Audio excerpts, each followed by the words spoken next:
काही तू हे शेतकऱ्याची दायना लावलीस. अरे रे सगळे ही पावणी सोयाबीन झालंय. आता ह्याचं काय होईल? काय करावं काहीच कळण असं झालंय.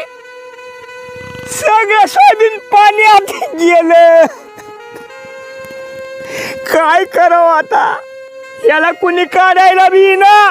काय तू या बळीराजावर वाईट वाईट वेळ आणलीस. अरे ही सोयाबीन आता काढायच्या तरी कशा? यात माणूस शिराना, माणूस एक तर कस तरी मिळाना. कशी तरी काल आणली ती बी महागारी गेली. धरलं तर चावायला लागले आणि सोडलं तर पळायला लागले. काय करावं काहीच कळना आता तर. अरे पेरणीच्या टायमाला तोंड वासून गेलाच आणि आता मात्र सगळ्या शेतकऱ्याची काशी करायला आलास तू. अरे बंद कर आता तरी तुझं. लय झालं. नरड्याला आलं आता. कुठवर शेतकऱ्यानं दम काढावा. पांडुरंगा सगळं काय जे आहे ते तुझ्याच हातात आहे. आम्ही काय बोलाची भात आणि बोलाची कडी. उपटीला तर कांदा नाहीतर पात आहे शेतकऱ्याच्या हातात. तिकडे शासन भाव देत नाही.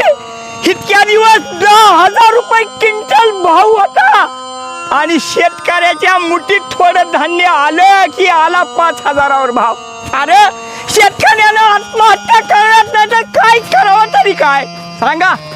हाय काय शेतकऱ्याला कुणी वाली तरी? नाही नाही नाही नाही. अरे अशी सरकार किती बी आली आणि किती बी गेली पण शेतकऱ्याच्या वाली नाही कुणी आतापर्यंत. शेताच्या बांधावर येऊन उभं राहून त्याचं सांत्वन करायला आलेला. नुसतं मताच्या टायमाला येतात आणि म्हणते रामाला मत द्या. अरे कशाला तुम्हाला मत द्यायची? नाही नाही नाही नाही. आता इथून पुढे शेतकरी जागाच होणार.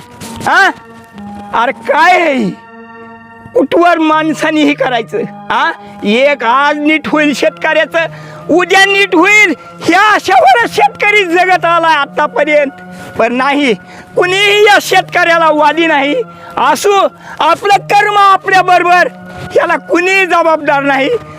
पण एक लक्षात ठेवा, शेतकरी इथून पण आत्महत्या करणार नाही. शेतकरी तुमच्या नाकावर टिचून तुमच्याकडून वसूल करीत पण राहणार नाही. लक्षात ठेवा, एक ना एक दिवस शेतकऱ्याचा